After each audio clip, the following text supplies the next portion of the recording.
features live coverage of an African safari and may include animal kills and carcasses. Viewer discretion is advised.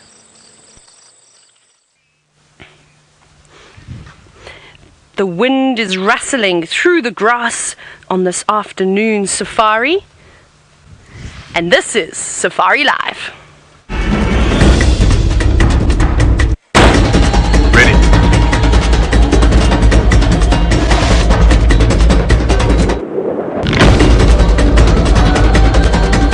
Standing by.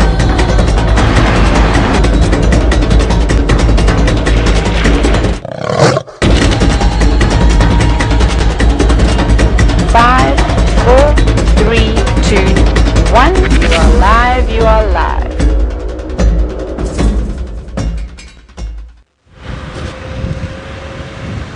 Good afternoon, everybody, and welcome to, well, today's Sunset Safari. My name is Taylor McCurdy, and on camera with me is Fergus, or Man. I didn't know you were going to do that, Ferg. Nicely done. Right, and of course, a big welcome again just to everybody, and I hope that you're going to have lots of fun with us this afternoon, and hopefully we'll find lots of fun animals to show you too. Now remember, this is live and interactive in case this is your first time watching Safari Live, so you can ask us questions, and the best way to get hold of us is by hashtagging Safari Live on Twitter. And it's not just me out here today. There are many of us. Tristan and Batman are out also. Not Tristan. Tristan's not anywhere. Tristan is with Connor. Byron is with Batman, out driving around searching for all sorts of things. And I'm sure we'll have the Mara team joining us a little bit later. We're going to be doing the school drive instead of at the beginning of drive today. It's going to be the last 45 minutes of the show. So we'll start that at 5:15 Central African time. But for now, Ferg and I have got an idea. Obviously it's quite windy, as you can see. There's loads of leaves littered everywhere today. I don't know why we're having such gusts of wind in the afternoon. Not great for our game viewing, but we thought we would try something different. We're going to start checking different sites and figure out where the hyenas are now denning, because I definitely think that they've moved out of the den just off of Philemon's cut line, just for the moment. They probably go back and use it. They seem to use it quite frequently. So we're going to search just off of Rebecca's Road, and there's a couple of bigger dens around there too, and ones that they've used before. But it's time to go across now to Byron and his dear friend Batman, so they can say hello.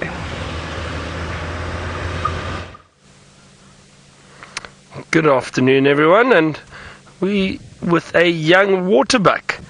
Oh, nice to see that. Just moving through. I wonder if it didn't come and drink. We're very close to a waterhole, so it may have come and had a drink here. My name is Byron, and on camera with me is Craig, aka Batman, and we are in search of some leopard this afternoon. Well, just about anything though, but we would like to see if we can't find tracks of that big male leopard that we had reports of this morning. We missed him, we didn't see him, but apparently, and we did have tracks a little bit later heading south in along this drainage line not far from us. So we're going to take a little drive in there, just to have a look and see if we can't find some fresh tracks and maybe have some luck with that leopard. It was very cool for a long period of time this morning, so the chances are he could maybe possibly have moved quite a long distance, especially through that drainage line. So I'm not sure if he's still in the area even, but we'll try our best. That Waterbuck's disappearing slightly through the thicket there. Very well camouflaged, but that clear white ring around the rump, and that is a young male. You could just see the horns, not fully developed yet, very small horns actually for a Waterbuck. For a male, only the males have horns, the females don't. That's a young male.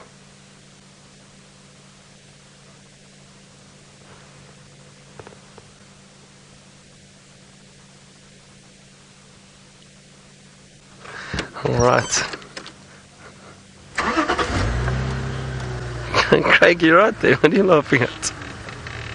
Craig was laughing at me for some reason, so I just want to find out why.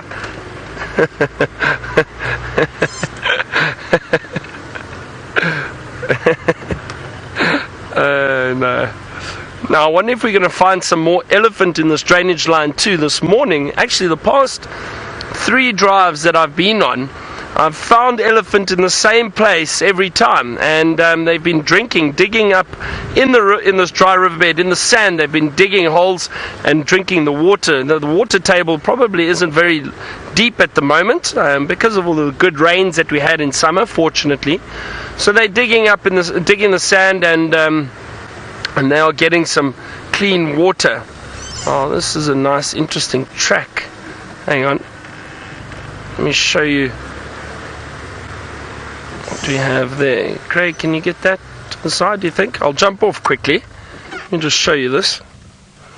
Is it clear there from this angle? Yeah. Yep. Monitor one. Let me show you.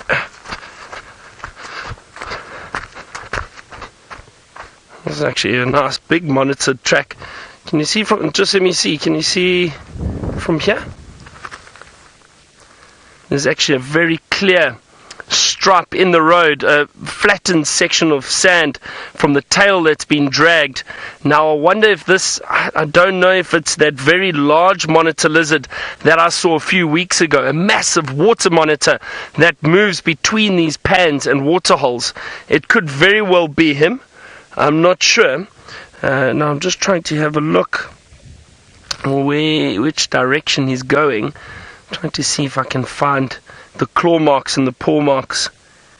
To be honest, it looks like this monitor lizard is going that way, away from us. So I think he might be up at Warthogs Dam, possibly. I can just see a very faint pad, the track of the monitor lizard, and the claws over here. It's very, very faint. You'd have to get really up close to see it. But there is a little track there, and this tail that's been dragged in the sand, and he's headed that way, so opposite direction to us. Now, we did see him when we saw him a few weeks ago. It's one of the biggest monitor lizards I've ever seen, definitely, and walking middle of the day from one water hole to the other, which was quite unusual for me to see. I've never seen them walking that far before to get from one dam or water hole to another, but I think it's possibly because he's a big dominant male, so maybe looking for females to mate with, or just looking for a good habitat, and he'll move between the different water holes. It's quite interesting to see. It's amazing how far he walks, actually.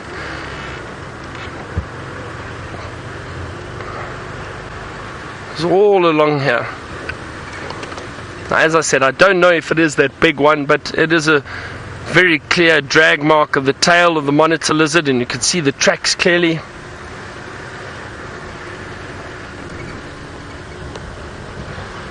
Hope you're all having a lovely day wherever you are around the world. Or if you're just starting your day, I hope it's a great day for you.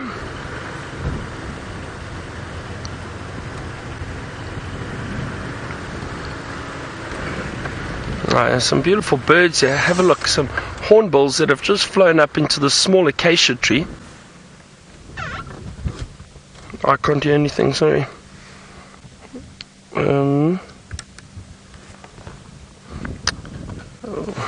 Let's see if I can hear Chantal. There we go, I can hear Chantal now. But look at those beautiful hornbills. Just enjoying the afternoon sun. Red-billed hornbills, a pair of red-billed hornbills.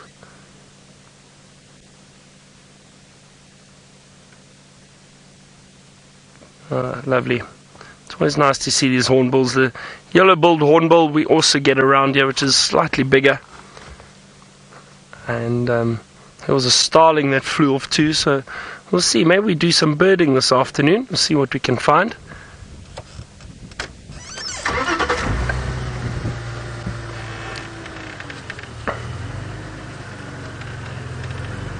Now it sounds like Taylor's doing some off-roading.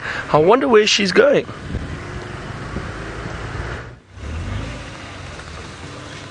We are indeed, but we're just about to come back out of our off-roading escapade. We went and checked for a moment. I actually forgot why we came down here. We checked a couple of hyena old dens. They're warthog dens now at the moment from what I can see, and I'll show you why when I go up a little bit further. There's actually quite a bit of grazing damage in this area from the warthogs, so I don't think these dens are being used by the hyenas. Well, at least the two that I did check, they don't seem to be very active. Let me just find a couple of spots that I saw when we were going through here. Here we go. So for instance, look at this patch of ground that's almost bare. There's actually quite a bit of it around here. This is so typical of warthogs to do this, and this is why unfortunately they are persecuted on areas where farming is quite large, so where they are for, well, maybe got cattle for dairy farms. The warthogs will obviously mess all the lovely green grass that they've got up because they dig it right down to the roots. Or just any crops really that are being grown. They'll go into pineapple fields, a big thing that's grown in the Eastern Cape, and they'll wreck it. So that's not really too good, especially for farmers, of course. But for us, it doesn't matter right here. But to me, that this is a sign that the warthogs have been around, and there's quite a few of these patches all over this area. So I wonder where those hyenas are hiding. We'll keep searching for them though. We'll keep checking old spots. No. Can't be gentle with these cars. You've got to do everything with force. I forget that sometimes after driving my car. Of course, my car is not made for the bush and doing what these vehicles do. So we'll also check that beautiful hyena den, the one that runs off of Elephant Skull, because there's often quite a bit of hyena activity around there. And I think there must be one near Ingwe somewhere around there, because there's always hyena tracks going up and down that road. Last night I had to chase a hyena out of camp. It looked very much like Ribbon, a big hyena, bold. She doesn't normally run away from people. She waits till you get quite close. She's very cheeky. Connor chased her first, and I came in, and after Connor came back again and then chased her away, but she listened to me that time. She didn't come back after that. But she's a big hyena, and it's, like I said, not necessarily always scared of people, so she's obviously an old favorite around camps. She seems to be quite used to it. So she came in there rummaging last night. Just be nice to try and figure out where these hyenas are going, because they're definitely still here. We hear them almost every single night. But again, hyenas can travel large distances too, just as the lions do. But because there are youngsters, I don't think that they necessarily be traveling that far. You know, sort of say, I know they used to sometimes go into the Manuleti. I think that's a little bit too far for them. And now, especially because we see their tracks that are so fresh every morning. Oh, who's been walking here? Let me just go back very quickly.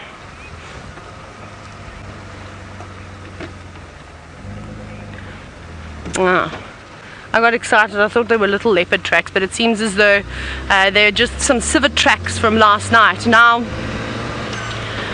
you were wondering if I'm going to search for Gwen or Ribbon. I don't know where they are though, so it's quite difficult. And during the day, you're not necessarily going to find a hyena. In summer, you might, because it gets so hot, so they'll go and sit out in puddles of water. But at this time of the year, you'll normally just see them in the later afternoons and then early in the mornings again. Unless, excuse me,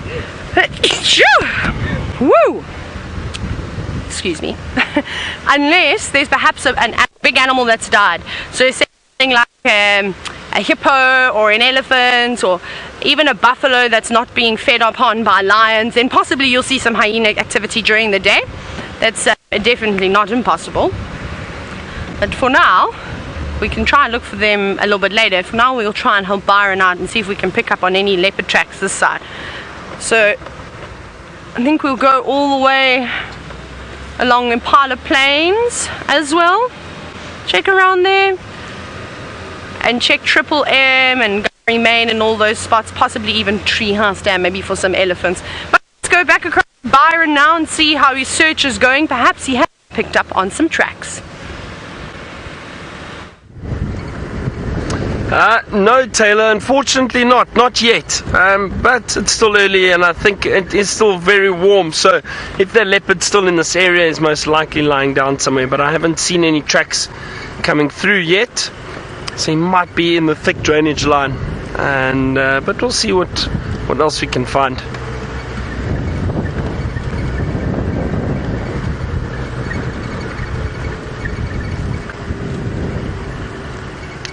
Deer Watcher, you asked if we could see mongoose today. I'll try my best.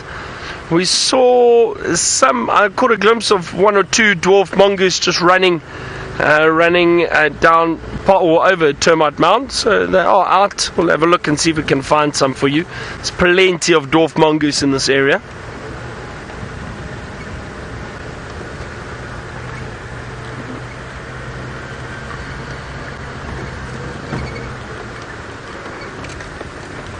Richard, we do get banded mongoose in this area, and we do see them. The banded mongoose, for some reason though, is a lot shyer than the dwarf mongoose.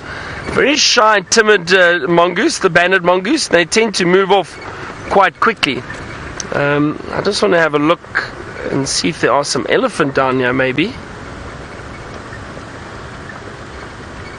Let's just see. But we do get them in the area, Richard, so we'll definitely try our best to find some for you. No elephant here today, or not now at least. There was some in the area this morning, possibly just off feeding now.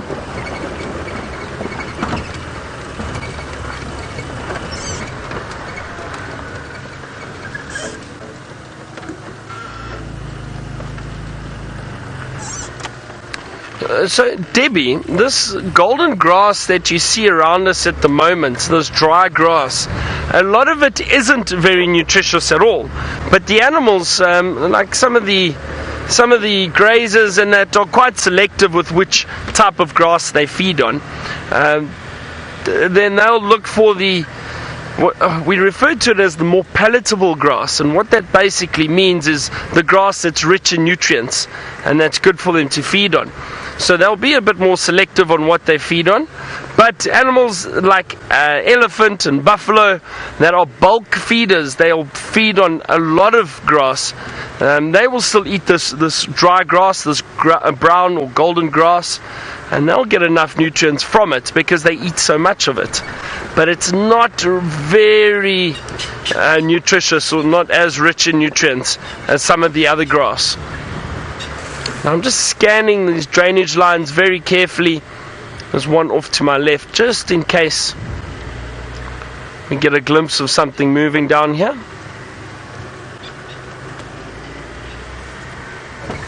It's a nice area. These drainage lines are wonderful for a lot of animal species, and especially now in winter because it is dry.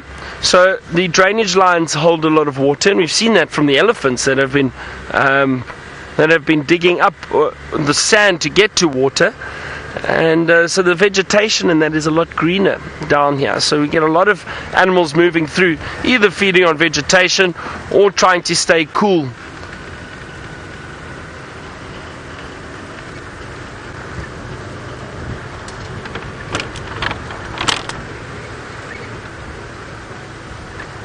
Riti, you asked if we'll get to see monkeys today. I'm not sure, Riti. We'll try.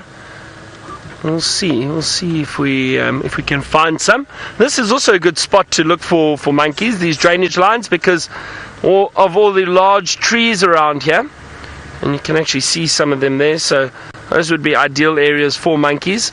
I did see some monkeys around camp earlier, and I'm not referring to Taylor and Tristan, but the vervet monkeys rather. They were at camp, and they were running around behind camp, jumping on the roof.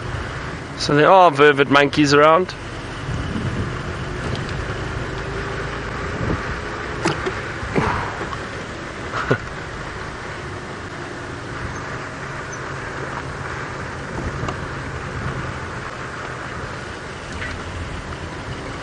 It's a really nice warm afternoon.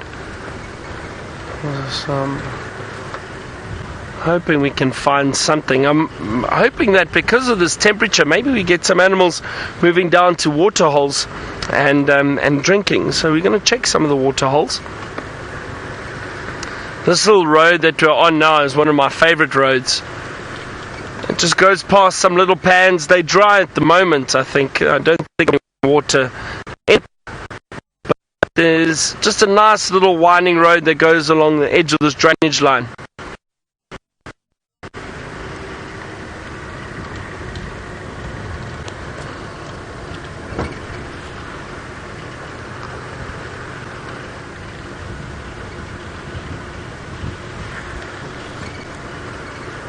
hear Taylor chatting to one of the other guides at the moment. I'm not sure what their plans are. I think they were also looking for that male leopard this morning, so they might try and find him or follow up this afternoon too and let us know if they get any tracks.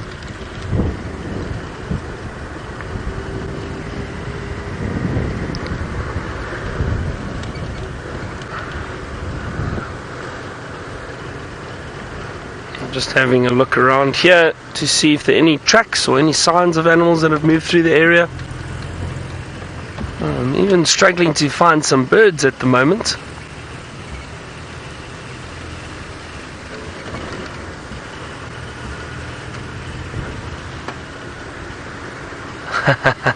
Well, it sounds like I'm not the only one struggling to find anything just yet. Taylor's also struggling along. Let's see where she is.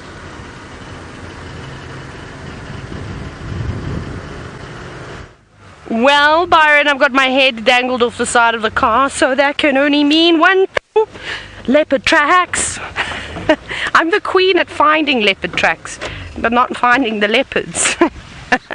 Right, it looks like a little female leopard's footprints. Let me just pull this out and find some good ones. And again, walked over this morning's tracks, but now this little leopard is sneaky. Here are the tracks here.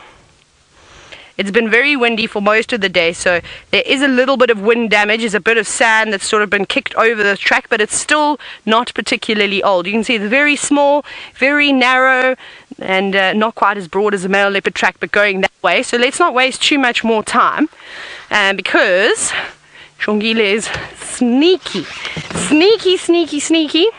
She does this all the time. We probably drove past her now, and now she's going to run over the top of my tracks, but I do want to tell Taxon. Just turn this up.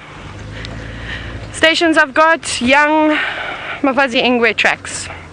I'm going on the southern road that runs from Treehouse Dam to Shuvamu Pans, but going west back towards the Pans. There's one in the area following up. Okay, now I didn't see any tracks crossing Gowrie Main when we came in. So Fergus, have you got your spotting eyes on? Let's find this girl before she crosses south. We know that she likes to do that.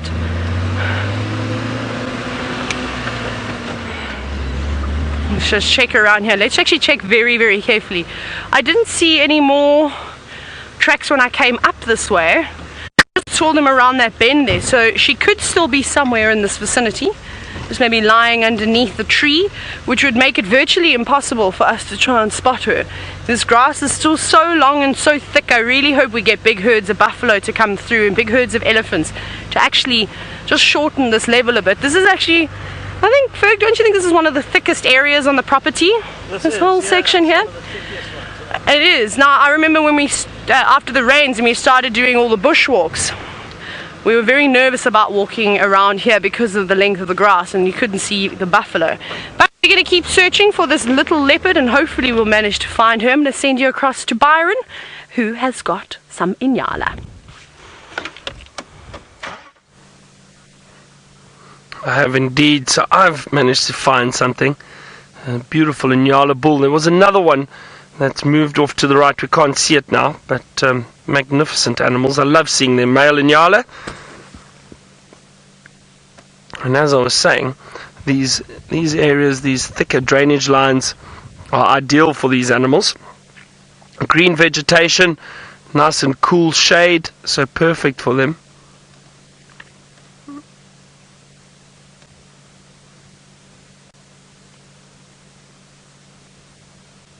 See, trying to feed on the green vegetation around here.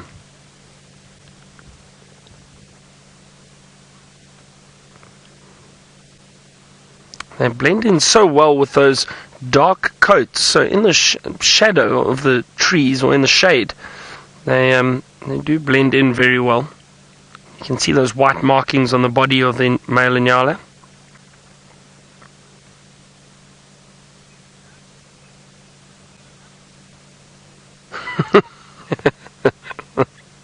Alright, so it sounds like Taylor's managed to find a pigeon of sorts. Let's go and see what it is.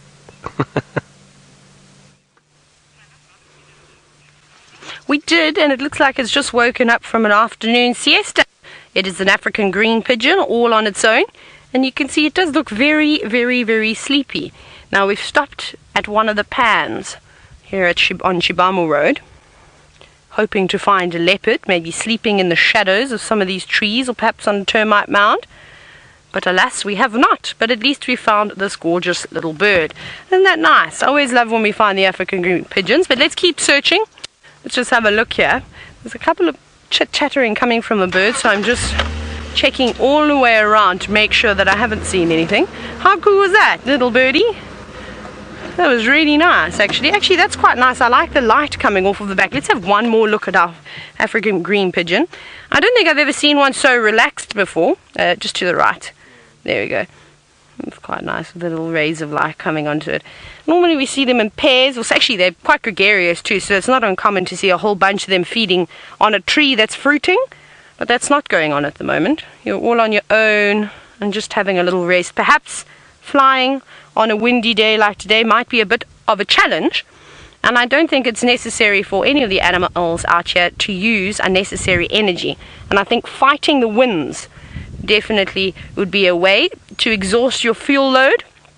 And at the moment there's not much out in terms of like sort of a good energy source, so high in sugars. There aren't a lot of fruits. They're still starting to develop on the jackalberries, on the guarri trees. The num-nums are also starting to get fruit now, so it's going to have to wait a few weeks before it can waste its energy. AKA, you said that it's pretty. It is indeed. I think they must be one of the most gorgeous birds out here, especially that beautiful green color that they have on most of their body, and then you can see just the yellow underbelly, which is quite lovely. Their red feet, the red skin around their beaks. And then of course the other day we had an amazing sighting near Chele Pan, and we had a couple of green pigeons. We only had view of one though, and we could see the beautiful purple just on the tip of its sort of essentially where the shoulder would be, but you can't see the bird's shoulder because it's obviously inside, but just on the tips of the wings over there. This one doesn't seem to be showing it as nicely, and you can see how windy it is. Look at the wind ruffling the bird's feathers. Look at that, that's so cool. And just taking it easy. What day is it today? Is it Thursday? Oh, there we go. Dear Watcher, you said that this is the first bird on your list. Well, there we go. Congratulations. It's not a bad one to start off with. Perhaps we'll pop down into the Mulwati today. I would very much like to put some black-collared barbets on screen. And I know that there's a pair that live down in the Mulwati, quite close to Mumba Road. So we'll see if we can go and find them. Maybe we'll get some of the robins and things this afternoon too. I think that's going to be a good spot for birding. And as you can see, if this chap has just settled down on the branch, I think that's what most of them are going to do, barring the Franklin spurfowls and hornbills, which weather does not seem to stop them moving around. They're always going about their day. But thank you very much, African green pigeon. We've got a leopard to see, and if you see that leopard, you know who to call. Not Ghostbusters, you give me a call. Thank you very much, pigeon. Okay, let's carry on. Let's see if we can find Shongile around here. I don't think she's too far off. Hopefully she hasn't crossed Gowrie Main now, but I'm going to do a bit more off-roading, and I'm going to send you back across to Mr. Fagasa to let you know what else he's found.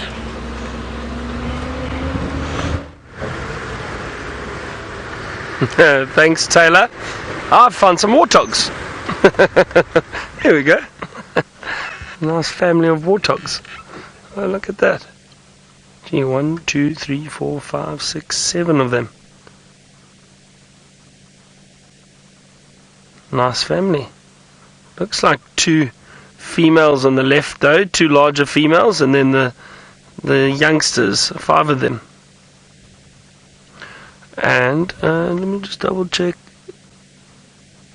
Oh, wow, look at all these impala.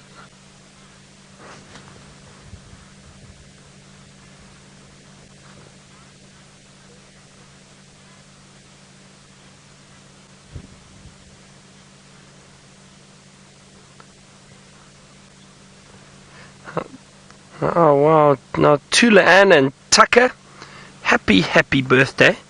It's your birthday and you've just turned 5 today, the two of you, and you say you get to sit in the back seat with us and enjoy the safari. That's wonderful. I'm so glad you're enjoying it with us, and you're enjoying the pigs, the warthogs, the little warthogs that have just moved off. We'll try to follow them, but there's a huge amount of impala that just came out the bush too. Really nice to see a big herd. Now they've probably been feeding down in the drainage line too, maybe coming out for some water. See, I'm going to move forward slowly. I heard a few branches. Now, I don't know if it was elephant or if it was just all these impala moving through the thicket, because there's a huge amount of impala that have just come through here. But I'll keep my eyes peeled in case there are some elephant down here. But this is such a wonderful sighting of all these impala. Look how many there are. A huge herd. And there's this beautiful afternoon sun.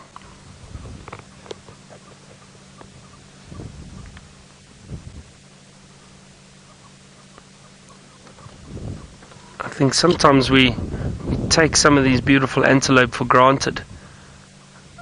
And it's nice to see a big herd of impala like this. It looks like it's mostly females. I haven't seen a male yet. I've seen some young males, 1 or 2 young males. But I haven't seen a big dominant male in this group just yet.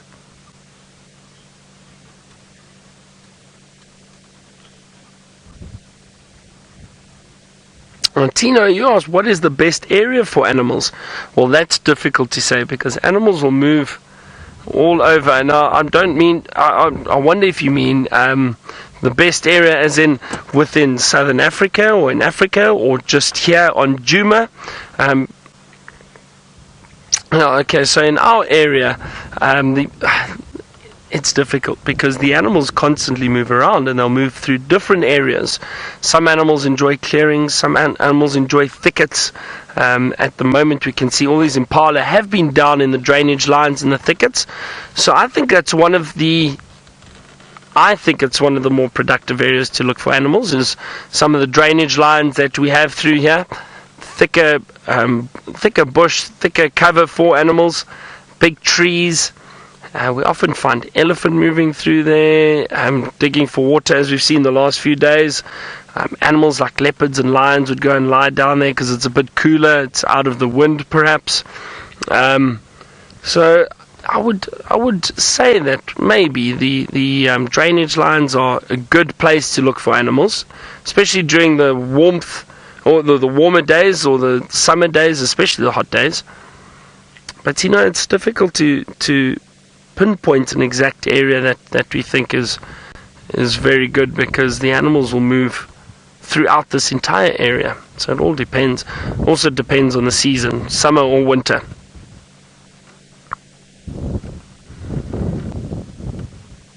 It's a lovely view of all those impala. Nice to see them. And also,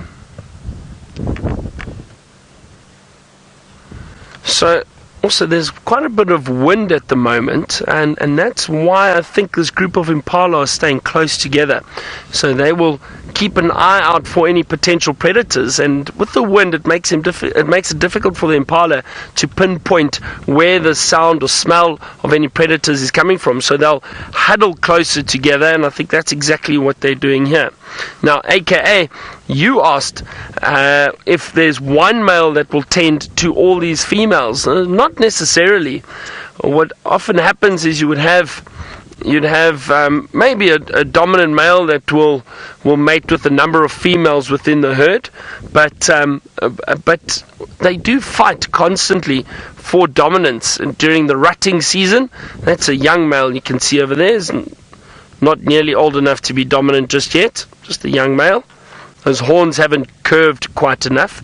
So in these situations, in this time of year, you probably get a few males moving around with this herd until it becomes the rutting season or mating season, and then they'll fight one another for dominance and try and mate with as many females as they can. But you'd find that this herd may also split up. A male will chase a group of females and try and keep that smaller herd within his territory that he sets up. So it's not to say that there'd be one male with this large group. You probably find there'd be a few of them around.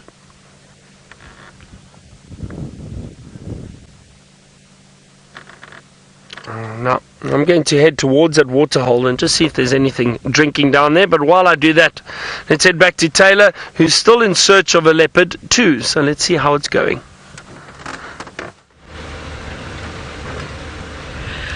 We are still searching, as you can imagine. We haven't picked, or we did pick up on a little bit more now. We saw some more tracks crossing onto Gowrie Main and then going towards the quarry. And then the tracks disappear from there over the fire break. So I'm not sure. It's hard to tell whether they're from the same time, because those tracks that we saw on Gowrie Main look a lot older, but also that road is out in the open and more exposed to the wind. And like I said, it's been gusting quite hectically. I wouldn't be surprised if the wind is gusting at about, I don't know, maybe between 30 and 40 kilometers an hour, which is a decent wind up for the low veld. We don't often have very windy days. Normally around September, October is the windiest time. So I'm just checking fire break all the way towards Weaver's Nest, which is where we've just arrived. I want to see if I can see any evidence around here of a young female leopard. But it doesn't look like it. There's just monkey tracks everywhere. They're obviously playing around here today, but no sign of any of the vervet monkeys. Let's go up this way. We'll go here and we'll go back towards Treehouse Dam. Now, speaking of monkeys and their tracks, Roshni, you were wondering if there's just vervet monkeys in the Sabi Sand. Well, yes, and then we have the Chukma baboons as well. They're around here. But if you go in other parts of South Africa, you can see other monkeys, or you can see the Samango monkeys. They look very similar to the vervet monkey. You can perhaps pop that into the interweb, and I'm sure a picture will come up. I've only got books that are relevant to the Greater Kruger area out with me, so I won't have any in my mammals book. You find them along the coast. You see them in KZN, so KwaZulu Natal, that type of area. Along the coast, you see them in the Western Cape. And you can also see them in the Eastern Cape too. When you start heading towards Hogsback and those areas, towards the Cape Fold Mountains, you'll see a lot of them. So not too much in terms of the monkey life. And then of course we've got, what am I thinking of? Galagos. We've got bush babies. And I suppose they look a little bit lemur-like. There's some small species of lemurs that look like our lesser bush babies. Just check here again. See, this sand is nice and soft. Because it's dug quite deep into the earth, it's actually sort of protected by the wind. So this is a good road to check. Just check around here, make sure. And the trees. It's very time consuming trying to track. Now, there's male leopard tracks here, but I think those are the ones from yesterday. See, it helps when the animals walk on the tire treads where we're driving, so not in the middle, because then if the track is in the middle where the cars don't often drive except every now and then when we cut across to pull off of the side of the road, the track is not disturbed very much, and sometimes you can have sometimes you can have that track there for quite some time before you start to see any real noticeable damage. Just triple check. Who's this walking here? Lots of birds, some guinea fowl tracks on the ground. Okay, go towards Treehouse Dam. Now I don't know what dam Byron is heading to. We might bump into each other, to be honest. We'll just check carefully, and then I think I'll move out from this area. I think then I'm going to go and try and find some elephants. And Taxon said he had some elephants around in Nyala Road South this morning, so I think that they might be around there. Am I breaking up again, Ferg? A little bit. I don't know what we're going to do about that. It's a tough one. Okay. Well, we'll have to deal with that in a minute. We'll try and sort that out. Right. So no tracks here just yet, so it's got to make sure I check everything that resembles a leopard track. Otherwise I'll kick myself if I miss her. Check under the trees. Ooh. Leisha, you're wondering how different are the tracks between a young leopard and a caracal. A caracal track is actually quite round, if that makes any sense, whereas I find a leopard track doesn't seem to be very round in shape. And the toes are slightly different as well, again, rounded toes. I wish I had my tracking book with me. Maybe I'll have a look and see if I can find a caracal track in one of the mammals books I've got here. There might be one, and then I'll be able to show you. But the track is still a lot smaller. I suppose you could maybe get confused with, say, like Shadow's cub. The age of her cub now is about 6 months, and a caracal track, possibly. But even again, it's still so much more different. The track is so round. It's so you see it and you go, caracal, round like a civet track, if that makes any sense. But of course, it doesn't have 2 lobes. It's got the 3 lobes. Who have we got at Treehouse Dam today? Let's stop here and we'll just stare into the water for a little bit. I don't see too much. I can just see 2 Egyptian geese towards the far end of the dam. They're here. We've been seeing them almost every single game drive now, which is quite nice. Just swimming through the water, a bit windy today. Lots of ripples on the water. The one on the left is feeding at the moment, it looks like. And that one, you're just dipping your beak in the water. I know, climbing out now. They're very spontaneous. Just ruffling his feathers, getting rid of that excess water. The other one's saying that I'm going to carry on swimming. I'm enjoying this. Now, Ali, you were wondering if these birds stay around for winter. Yes, they do. The Egyptian geese, they don't go anywhere. They are permanent residents now in South Africa. And that happens quite a bit with a few of the different species of birds, is that you often find that the conditions are just so favorable throughout the entire year that there's no need to move away. So you can see that it's actually not uncommon. But the Egyptian geese, they are here all the time. Now, who else? There's also Mr. Blacksmith Lapwing, who's just playing down here on the far end, feeding through the water. I'm a little bit worried because I have not seen the 2 Blacksmith Lapwings together for quite some time.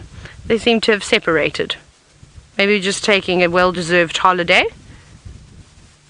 Yeah, catching all the little insects. I don't think I'd like to be a bird on a windy day like today. Or at least then maybe be a duck or a goose or a waterborne bird. I'd like to live around here, this is okay. But one that will require us to fly all the time, like a roller in the wind, nah, doesn't really interest me. I would hate to be blown around like that. I'd be like that African green pigeon and just waiting out the unfavorable weather. And off it goes. And we can't get too many nice reflection shots today, unfortunately, because of the ripples. Little three-banded plover, of course, another regular here at Treehouse Dam. There that little one moves through. It's so funny, they just passed each other, the blacksmith lapwing and the 3-banded plover, and went about their day. Now, we've been seeing these 2, they're pecking down on the ground and they're looking for little insects that are living in the moisture. But Riti has a question about the Egyptian geese, and that was, what do the Egyptian geese feed on? A number of different things. They normally go out and graze when there is lovely short green grass to feast upon. They will heavily graze that. That's why you see them so often on golf courses. They love that lush green lawn that you see on the fairways. That's their favorite. But then they also do filter feed. So they'll be getting all the little organisms that are living in the water. But it's quite nice. So even though you've got so many different species of birds living at one dam, it doesn't necessarily mean that they're competing directly with one another. They're all feeding on various things, which is lovely.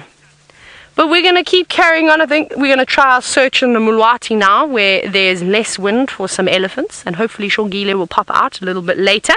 But let's go across to Byron now, who's arrived at another dam.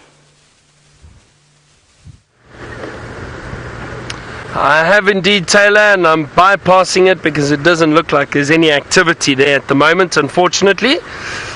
But I'm still looking around for any signs of animals. It was lovely to see that herd of Impala and those Warthog earlier. But I'm trying to see if we can find some other creatures to show you. Maybe some more birds.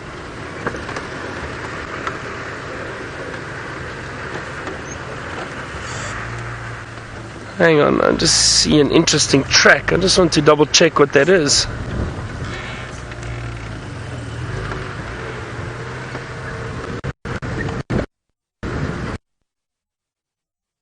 I don't know, Shelley. This is quite interesting. Hold on a second. I don't know what this track is. Let me get out and investigate here a little bit. Let me try park so you can see. Now, Shelley, while I answer your question, you asked where all the baboons have gone. I don't know. We haven't seen baboons here for a while. I'm sure they're around. Possibly some of the other trees, the bigger trees along the drainage lines and that in certain areas. Baboons like big trees that they can roost in. Or not roost, but sleep in at night. Now, do you see this? This is a very interesting track. It looks like a drag mark of sorts. But it looks like two sides. Now, I wonder what this is. I can't see a clear track at all around here. This has stumped me completely. Do you see here? We've got a clear line in the road here and a clear line over here. And it moves off this way. Now, I wonder what this could be.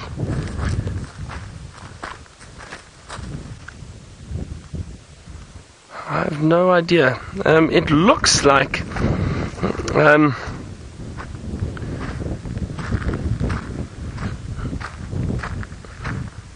just trying to think now, because so with tracking, don't just look at a specific area. Walk around, have a little loop around and see if you can't find any other sign that might help you work out what this is. But this is interesting. I really don't know what this could be. There's no clear track. Now I wonder if it's not an antelope that might be injured. And I'll tell you why I say that, is it looks like there's a hoof track over here. But what may have happened is this antelope has possibly put its hoof in the ground and is dragging its feet a bit like this. So if I can demonstrate, it looks like that's what it's doing. And that's what it looks like to me. It does look like something's been dragged through the sand. It does look like a hoof track over here. So that's very interesting. That would be my guess. That would be my guess, and looks like it. Strange track though. Strange track. I do think that's what it is though. Just the hooves being dragged through the grass. I mean through the sand, not through the grass. I like seeing tracks like that because it's different, and you've got to really think. And often with tracking, you've got to think out the box a little bit. You've got to look, why are the tracks here? What would they be doing here? And then hopefully you can come to some conclusion of what it is. But that's what it does look like to me.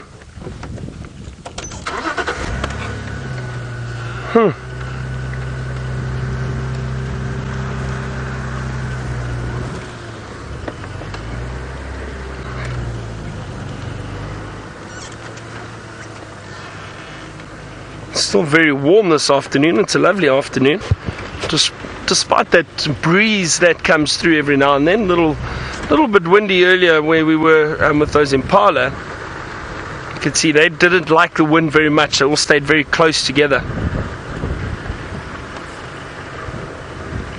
There's another hornbill, another red-billed hornbill sitting up in front of us. I can hear you now, Chantal.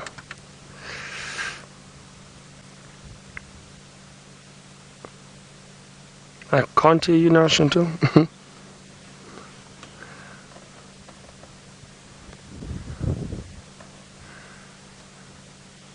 Now, Riti, you asked why does the hornbill have such a long tail? So, Riti, one of the main reasons, and we can actually see it working there now, the hornbill is quite a large bird, and like all birds, the larger birds, most of the larger birds have got their tails for balance. It helps them balance when they're sitting on branches, and we could actually see it sitting on this branch over here, how that tail was acting as a counterbalance to help it balance out on this branch that is moving in the wind. So that's one of the main reasons why these birds have long tails.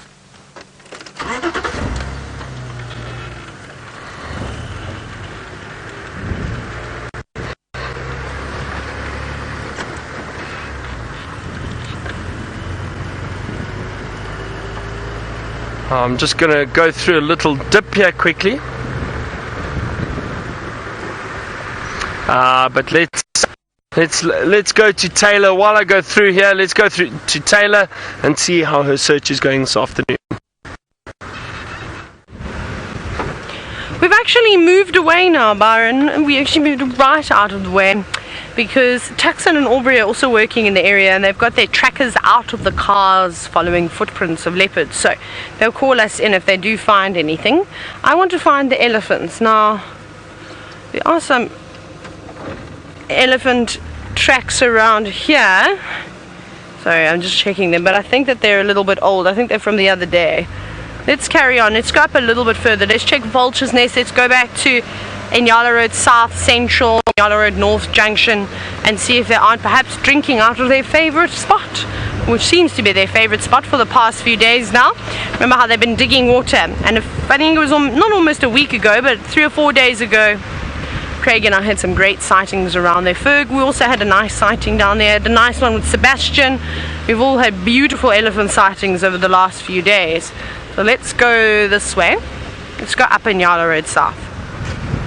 And maybe we'll get them just feeding amongst here somewhere. It's a pity though that it is so windy, because if they were feeding in the drainage line, what I'd normally be relying on is actually hearing those branches breaking and hearing them feeding, pulling the leaves off of the trees. I'm not going to be able to do that today, which makes our job a little bit harder on finding elephants, but we'll hopefully get some eventually. And I think with Byron and I sort of looping around like this, hopefully between the two of us, one of us will get a leopard this afternoon. Actually, more than I really want to see a leopard, I really would like to see some lions. So I wouldn't mind a Birmingham boy coming through and doing a big roar for us, but I don't know if that's perhaps asking too much. I haven't seen a lion for a while now. They just keep teasing me.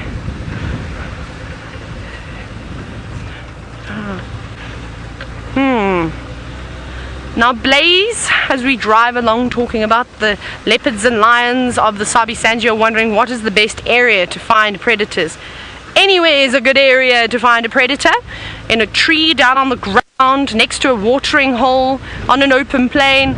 It depends on a number of different things. So firstly, it depends on the preferred hunting areas of a particular animal. So if lions and leopards out here in the Sabi Sand don't mind, they can hunt in a number of different types of vegetation. So they can hunt out in the open on grassland, they can hunt in these wooded areas along drainage systems. They can do it all really. A cheetah, or the same cheetah, can actually adapt quite well. They prefer open plains though, because they need to build up as much speed as they can in order to capture their prey. But if there is a little bit of sort of wooded area, that doesn't bother them too much at all. So it really does just depend. On a windy day like today, we know that most of the herbivores will move into the thicker areas before night time comes about, where they'll move out into the open so that they can see any silhouetted figures coming towards them. So I think that the animals, and particularly the predators, know this, so they'll also move towards the drainage systems to try and find their food. And because it's not too warm, we could just literally bump into a leopard or a lion moving around right now. Again, it depends though. Had they just had a big meal, then they probably won't. Then they might go to water once they eventually do get up. So you've just got to really keep checking. Let's see here. Maybe we'll check some of the big jackalberries to see if there's any fruit developing on them. None that seem to be close enough to the road. We'll keep checking for a whole lot of them. And also just searching for the grey backs of the elephants. Haven't seen any very fresh dung just yet, or even very fresh tracks, so that makes me think that they're still hiding away. And there is a corner just around the bend, a couple of 100 meters ahead of us, where the elephants do like to feed, and there are no roads there, so it becomes quite difficult to spot them. We'll check here.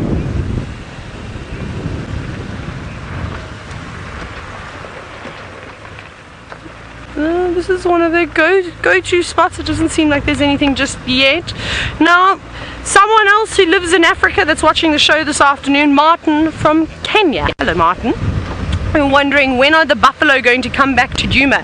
Hopefully soon, I really do. I suspect now at the end of this month. Maybe because the grass is still so tall, and there could possibly be nice green grass in other spots too.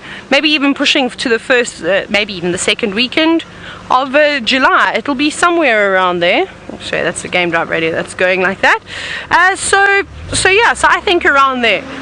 They're still in the Manuleti. They come down and drink at Sydney's Dam, and then they go back north again. They've been around. I've heard a lot of guides saying that they're starting to move up north from the southern sectors, so hopefully they'll be here. It'd be nice to see them. Again, I miss the big herds of buffaloes. That is one of my favorite things to do, other than surrounding myself with elephants all day long, is to actually find a big herd of buffalo to sit with. It's very interesting to watch their behavior as they go about. I'm just trying to think what we're going to do. Oh, that's not good.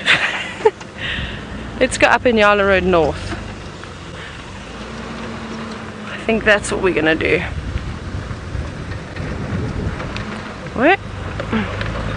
Chantal, can you still hear me? I just want to check that I've still got comms with you. Okay. Yes, I can. So I just wanted to double check. Right. It was 1 or 2 elephant tracks. Actually, here we go. I think we're going in the right direction. I'm not going to jump out here because I can't really see what's going on. But there's lots of elephant activity in the roads. Also lots of Impala tracks and probably some Nyala tracks too. You can see them just there. And they're walking up and down the road. So they're obviously feeding. It does look like from earlier this morning. So we will follow them. And hopefully find some more. Right. Let's go searching around the corner. They could actually be on Quarry Pan Road. That is going to be another option. Now what I want to show you is, here's a jackalberry. Hang on, we were talking about jackalberries and we found one that's closer to this big tall green tree. For what we're looking for green fruits. Now they normally start to develop in the winter months, but I can't see any fruits just yet. Let's see if we have a closer look. There's nothing there, just a couple of green leaves. Can we maybe check right at the top of the tree? Normally they're quite easy. You can see them standing out, but I can't see any developing just yet. Maybe we're just a bit too early. Okay. Maybe not the right one. There could be some others that we would check. But a beautiful tree nonetheless. And this is where the African green pigeon would normally be sitting, along with the go-away birds and the variety of barbet species that we get around here.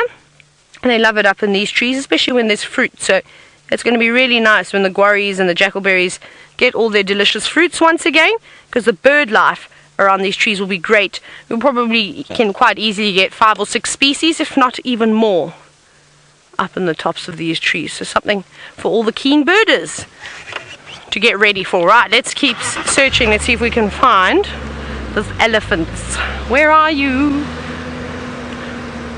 It'd be nice if there was one right around the corner. That would be perfect, wouldn't it? They're using the same pathways again.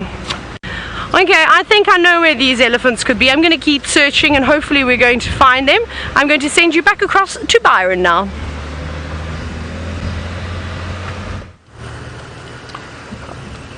So I'm just trying to get an update quickly from the other rangers. Let's just listen to what they're saying. Okay, copy that. And I'll double check around also near that drainage line, just see if we have any sign.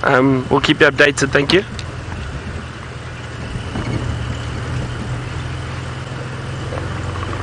Yeah, unfortunately, I don't have any sign of or any fresh tracks. We've all been searching. I think we just need to drive and see what happens. If something pops out of the bush, that'll be great. So we'll just we'll let the bush handle this one. Oh, hang on, what's up in the tree there?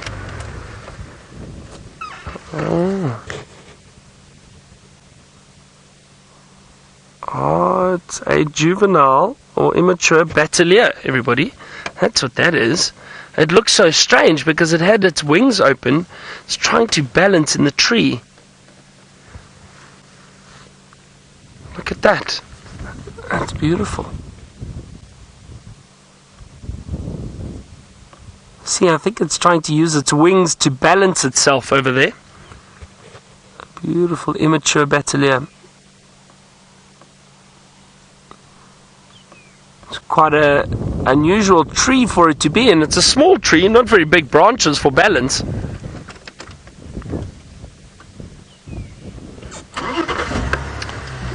And Janet, we do not have any condors out here in this area. The only condor we have is a Toyota Condor. That's a vehicle that we get here in South Africa, but we don't have any condors, the birds here in Africa.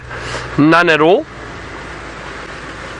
I'd love to see a condor one day.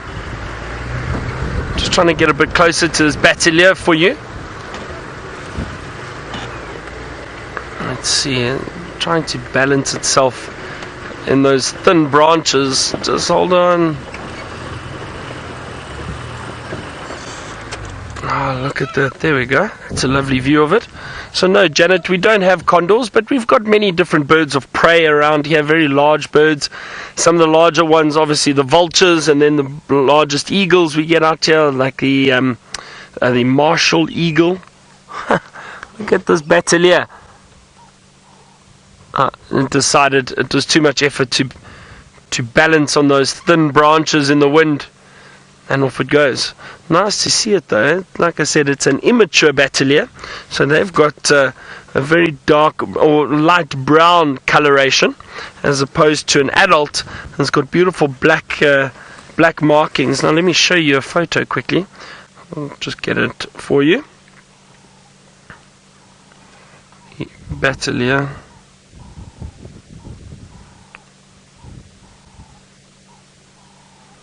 So that is what an adult looks like. If I can show you there. There we go. That's the adult. Beautiful black plumage, black and white, and that red face and red legs. So it's amazing that the adult looks like that. And then let me just show you. That's the adult in flight. That's a female in flight. A lot of white under the wing with a thin black stripe, and the male actually has half white, half black. So you can tell if it's male or female just by the coloration under the wing. And then that is the juvenile or the immature that we just saw up in the tree. Well, I don't think this is the exact one, but it's you can see that brown coloration on them. Beautiful birds. I do enjoy the Bateleur.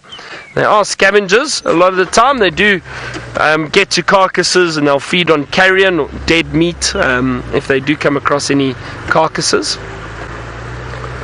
I can hear a beautiful magpie shrike calling at the moment. Something like that. Not quite. It's just behind some trees. I can't really see it at the moment.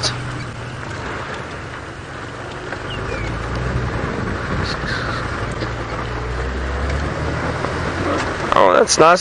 So birds are quite active this afternoon, which is great for us. I always enjoy doing some birding.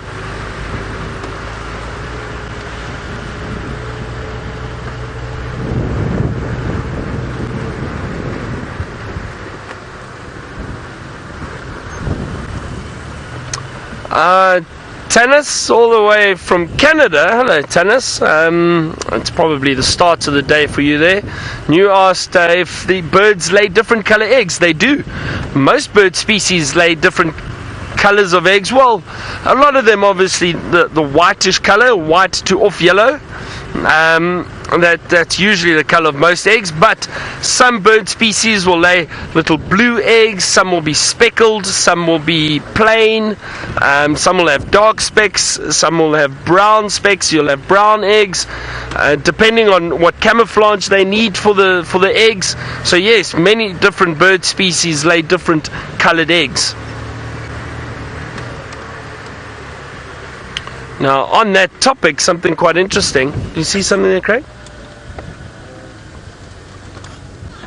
No.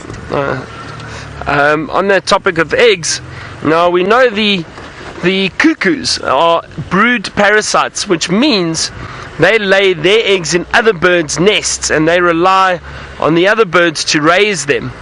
raise their chicks. So the adult cuckoos have nothing to do with raising their chicks at all. But what's fascinating about the cuckoos is each cuckoo species have another species of bird that they choose to parasitize all the time. So, for example, the let me think now, and there's so many of them, but the Jacobin cuckoo, for example, actually let me have a look before I get it wrong, because I always get confused with these, but let's just see. The okay, let's see the different cuckoos quickly. Okay, let's go red-chested cuckoo, because it's quite a common one that we see down here. Okay, so the red-chested cuckoo, which is quite a large bird, parasitizes Cape Robin chat. So Cape Robin chat, so it chooses mainly to lay its eggs in that bird's nest. What happens though is these cuckoos have become so good at it, they lay the eggs, and the color of those eggs matches the color of the eggs in the nest that they lay the eggs in. So even though the chicks, when they are born, the chicks are often double the size of the other chicks in the nest, but the other birds will still come and bring food to those chicks and feed all of them in the nest and raise them, which is really interesting. So the cuckoos don't have anything to do with the raising of their own chicks. And what I find so fascinating too is how the chicks, once they've grown up into adults, they know that they have to migrate, even though they've had no contact with their own adults. So even though the Cape Robin chat will raise the red-chested cuckoo, the red-chested cuckoo, when it reaches adulthood, will know that it needs to migrate for our summer, and it'll go north to northern Africa and Europe for their summer, and then return back to our summer later in the year. Isn't that amazing? It's really fascinating.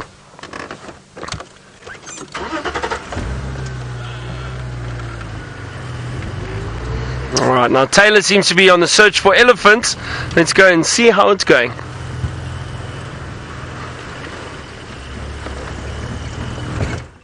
I'm trying to track them desperately, but they are doing loops around us. So we've followed their tracks all the way up in Nyala Road North, and then along towards Buffelshoek Dam, where they must have had a drink.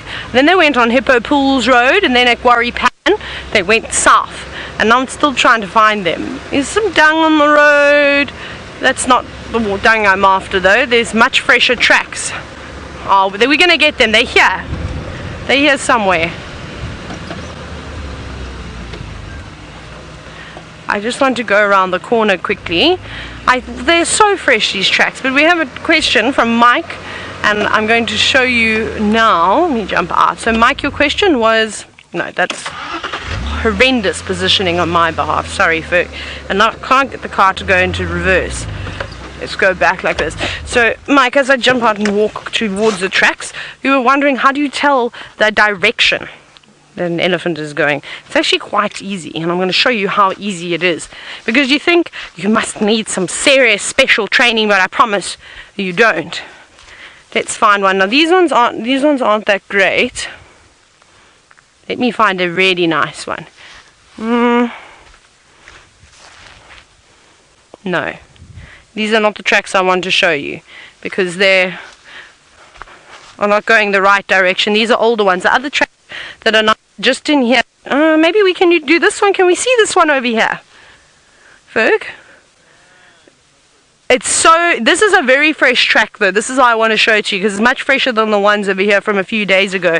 But basically, Mike, this track is over here. This is the back of the foot. If you come around to the front, there's a nail. So on the track is quite oval. And then at the front of the foot, you'll actually see what the middle sort of toenail sticking out. So it looks like the track's got a little tip to it. That's how you tell the direction that they're going in. They're around here somewhere. These are the fresher. They're sort of going back. These are from the and there's a couple that are on top of these ones that are pretty fresh too, but let's just try and figure out what's going on here. We followed them all the way around now. We can't be too far behind them, so let's keep going, and eventually we're going to have to bump into them again. We might have to just check a few more roads. They've just been bouncing in between. Okay. and now it's also really thick. This is another very dense area of the reserve up in this eastern corner of the property. I'm wondering,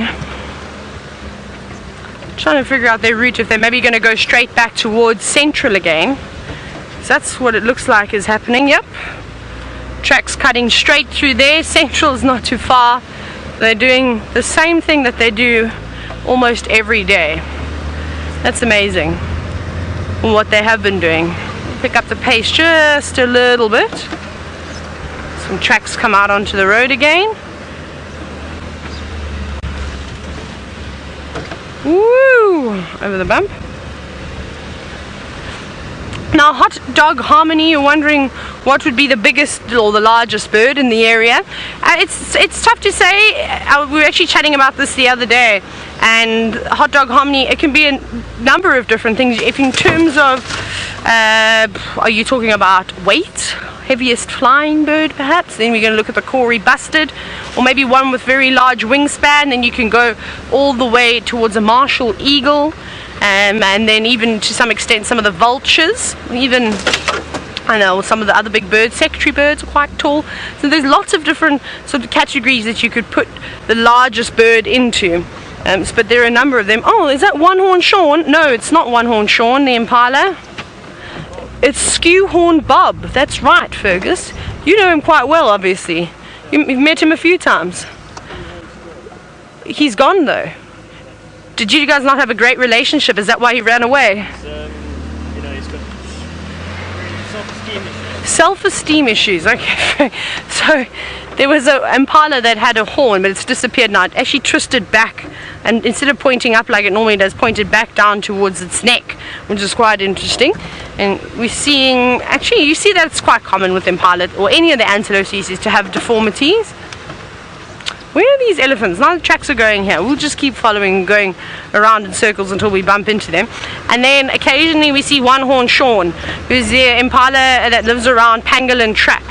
You've seen him with Ali. I've seen him a couple of times too. I wouldn't be surprised if Tristan and Byron bump into him every now and then. Most likely losing half of one of his horns to a fight with another Impala ram. Maybe he was just born with it. Right. Oh, the hawk eagles.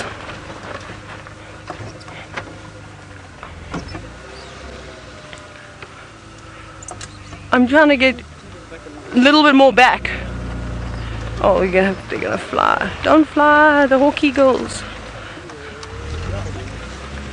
So can I go back more so you know? Can you see through the trees? Sorry, we are just quickly going to have a look. I don't know if we're going to get it because it looks like it's about to fly away. There it is. The other one was there. So there are two African hawk eagles. We know that they're nesting nearby. They don't seem to be too afraid of the wind today. Perched up high in an open tree. But I suppose when you do have wings as large as some of these raptors, beautiful once it takes off, you do need to try and sit in a tree. I don't know if you go straight in where you are now, it landed somewhere. Oh, there we go. Bottom in the middle. There we go. There it is. You can just see its tail. So that's where it landed in that marula. Obviously, probably feeling a little bit more comfortable there. I think that's where the other one went too. But they're breeding at the moment. They've been making their nest. I wonder if they've laid their eggs. It's quite difficult. We can't see into it. They're just ruffling its feathers. So I suppose it actually is. I take back what I said, braving the wind, because it did the complete opposite and dived down now into quite a sort of tree with a bit of foliage on it. Right, let's carry on. Bye, eagles. It was nice to see you. Maybe we'll see you on a nicer day and you'll want to hang around for a bit longer. Let's carry on.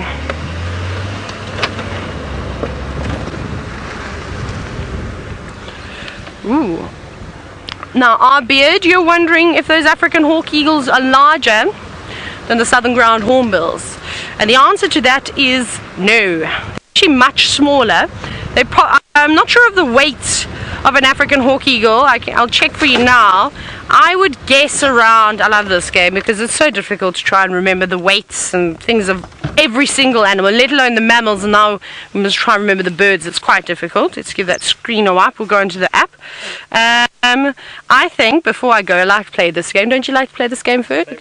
How heavy do you think the hawk eagles are? But we also have to now find them. I think that they're less than a kilogram. I agree, yeah. You agree? 800 grams, very specific. Let's go to hawk eagle. Yes, then we'll find it there. Oh, we're both wrong. So there we go. There we've got the weights down here. And this is just, of course, one bird app. There are many different books and things out there. The weights all vary. It's the same thing with mammals, so give or take a little bit. This is just obviously the reference that I'm using. And they say here that the males weigh up to 1.3 kilograms and the females weigh up to 1.6. That's actually interesting. I would never have thought that they're that big. And their wingspan goes up to 1.5 meters. Pretty big for such a small looking bird. It's not particularly tall. It's sort of double the length of your ruler, just over 60 centimeters or so, so not very tall indeed. But the southern ground hornbill weighs a lot more than that, and wingspan is slightly bigger.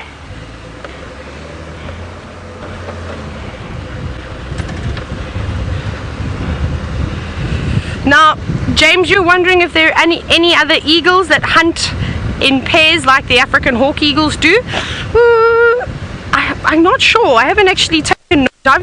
I've only ever observed footage of the African hawk eagles doing that. I've never actually seen it myself, and haven't really seen any of the other bird species doing it. So, from my experience, I'm not sure. I'm sure there will be some others, but just none that I have seen. I'll have to have a look and see if I can find which other eagles do that. I'm sure there will be some. We'll keep our eye. Maybe what about the what about the Ayers hawk eagle? Because they're fairly similar. They almost look identical. The Ayers hawk eagle and the African hawk eagle. So there could be another contender, but I'm not certain, James. I'm sorry about that. Where are these elephants? They really have given us a slip today. Maybe they'll just pop out and be somewhere in the open.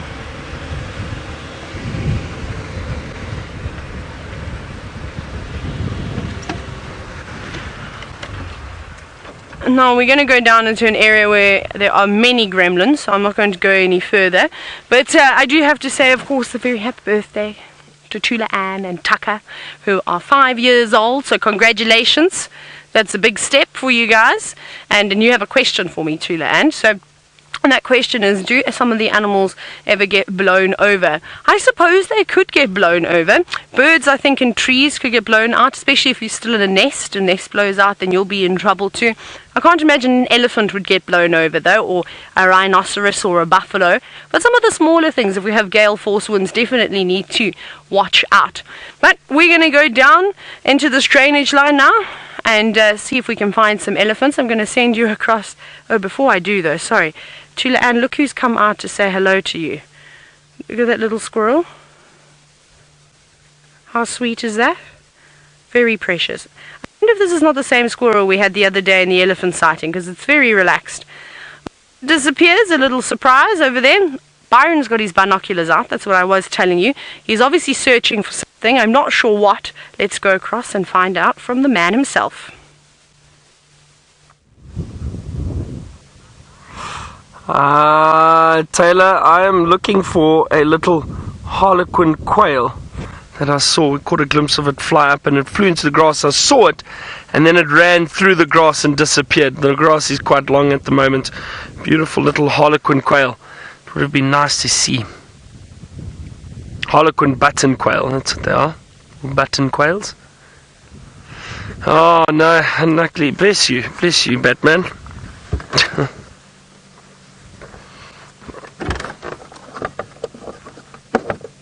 Oh, Taylor's found something interesting. Go have a look quickly. I've stolen you back from Byron. I'm sorry. I had to, because our little friend the squirrel popped out again, and look what it's eating. That's not a fruit. That's not a nut. It looks like it's eating an alate, a termite alate, or something along those lines, and it's gobbling away on it, and it's thinking that it is delicious. And I'm Not surprised to see this in the winter months. You don't often see squirrels feeding on insects, but they will, and especially, as I was saying at the beginning of the show about there not being much sort of fruit around at the moment, we're in that sort of awkward period where everything is still developing, and the animals are having to look for other things to feed on. And the squirrel has gone, well, you know what, I need a bit of protein, I need a bit of fat, and, well, I think the termite is great. So that's really, really nice to see. And you can see just bits and bits of its exoskeleton is coming off. Probably won't eat the wings, but it is eating almost everything else. Patel, you said that this is the circle of life. It most certainly is, isn't it? It's a very sweet little squirrel. I'm almost certain, I'm fairly confident in saying that this is the same one that we saw the other day that came running out on the sunrise safari in and amongst the elephants, which I thought was very brave, firstly. I don't know if I'd like to walk in between a herd of elephants. It's right at the car. It's only about 4 or 5 foot away from me now. There's the car, and there's the squirrel. This is great, and I haven't lowered my voice. I haven't changed anything. I've just kept my normal loudness, and it really is amazing. We must remember this, and we must tell Tristan and Byron about it. And if they ever come driving here in Central, they must keep an eye out for this fella. I don't know where it's gone now. It's so close. Oh yeah, this is going to hop in. There's also a bird that I want to try and show you, but it keeps circling around. We'll see if it comes back. It's a white-crowned shrike. Are you back again, little squirrel? This is amazing. This is really great. Now, I often complain about how the squirrels avoid me. I mean, they have to be quite cautious. This is a very brave one, especially those 2 African hawk eagles so close by. I would be very careful. Tread lightly, my friend, and maybe stick to the thicker vegetation. It's still there. Where's he gone now? He was just, look at him. He's coming even closer. He's now gone. I'm going to go exploring. I'm going to run over obstacles and show you how agile I actually am. This is probably one of the greatest squirrel experiences I've had. It's right next to the car. There it goes. On over the log, onto the next log. Not really bothered by Ferg and I moving around. Did a little jump, run through the grass, and then off it goes. Perhaps it was demonstrating its maybe is it entering, what's that show called? The ninja show, where those crazy athletic people do all those obstacle courses and jump around and run over beams. That exactly is what it looked like it was doing. Perhaps that was its entry video. Maybe it wants us to send it off for it. And off it goes into the distance very casually. You know what, it's moments like these that I absolutely love the bush, because even the smallest animal can surprise you, or actually just lighten up your day. Off you go. Bye-bye, fella. That is amazing. Now, Monique, you say that this is the cutest squirrel ever. Well, I'm glad that you think so. I think it is very precious too. See, it's just standing up now, looking around, trying to see over the tall grass. Be careful, you're going in the direction of those eagles we were talking about. Sure. Wonderful. That was really nice. I love it when things like that happen. Right, I'm going to send you back across though to Byron. I'm sure he's missing you. And he's done a tip of the day, but maybe he's got another tip for you.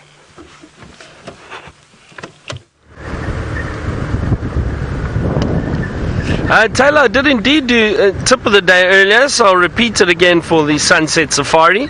And the tip of the day for today was safety. Now, when people come on safari, when you're staying in the camps or the lodges or wherever it is that you're staying, at night you'll often go for dinner to the main area, and you'll get escorted by either a guide or camp security or anything like that.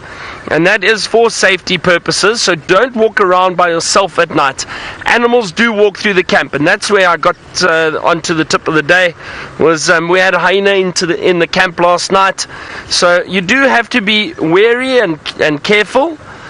Just always be alert when you are in camp, even during the day walking around. Don't stray away from the camp at all, because these are wild areas and the animals do move around. So if you are in and around the camp, just always be careful, and at night especially, try carry a torch, but don't walk by yourself at night. Always get a guide or a camp security just to walk you back to your room if you want to go. if you're going from dinner or whatever the case may be. But don't walk by yourself at night, because the animals do come into camp and we are in their territory. So just always remember that, everyone. And that's my tip of the day.